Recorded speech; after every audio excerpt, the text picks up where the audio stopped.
And then there was a woman from the neighborhood who had a very desperate case because her husband was lame, just lame both feet, but now even the hands were paralyzed. He couldn't handle anything. He can't even crawl, go out. So she has to literally carry him out, maybe to the toilet, back, and they are staying in a grass-thatched house. It needs thatching. Nobody was willing to help. And they had 6 children. And the woman herself is sick. The husband is in that condition. So she came, she was among the people that believed. But she told me, Pastor, get time and visit me. I have a very terrible condition. So I went back home and prayed, and it's like God was telling me to go. And after 2 days, I went there, and the condition was too bad. I looked at the man, lame. These legs are just twisted, and they have turned, and they have sat on top of the laps and crossed like this. And they are very small, almost like this mic. And just in that form, and his hands are just like this. And the children are crying, the wife is crying, he's crying. And I couldn't want to look at it again. And then I said, God, why did you bring me here? And here I see something flickering in the corner of the house. And then God shows me, because this man used to be normal many years ago, but this lameness came slowly, until he could no longer stand, and then he went down, and then the legs twisted, and then came in that form, and now the hands were also twisting and, hardening up. And it's like it was a spirit that you couldn't understand, and I'd never seen such a force. I've prayed for people, but I couldn't explain that. So, but then I saw this woman. It's like there was a connection. God was showing me there was something going to happen in that family. And there were many people who were gathered, who came.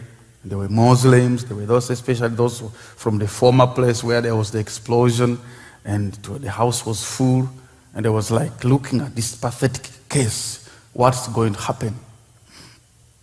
So I preached, and then finished the preaching, and prayed for those who want to believe, and then I said, I'm going to pray for this man, but I want to tell you one thing, that this man is going to walk.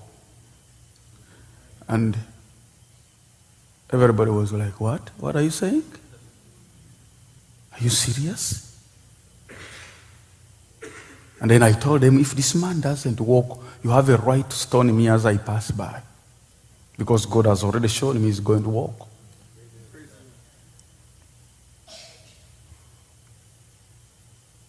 And he's going not only to walk, but I've seen him riding a bicycle.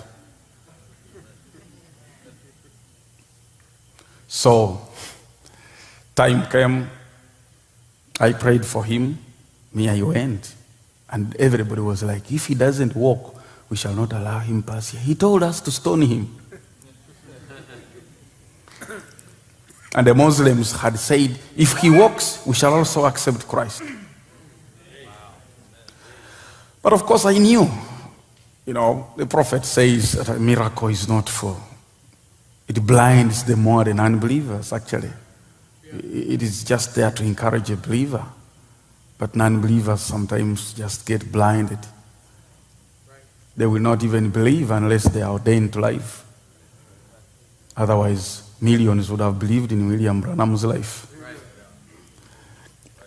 So what happened? After just 2 days, the first one day, no, the second day, nothing. Third day, the man felt like his legs were straight. from the twisting that they had twisted and sat on top of his laps. They just unfolded in one day. And then the second day, third day, he was able to feel some strength like coming in his legs, and he would rise up on the wall like a child. And by a week, second week, the man was able to rise up with some sticks and walk. By the end of the month, the man came to church riding a bicycle. Amen.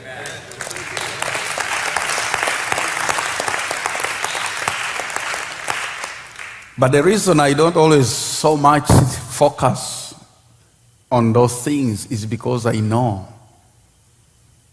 it doesn't save a sinner. Because if I tell you that that man is right now backslidden in the world, you cannot believe. Using the legs that God literally spoke back.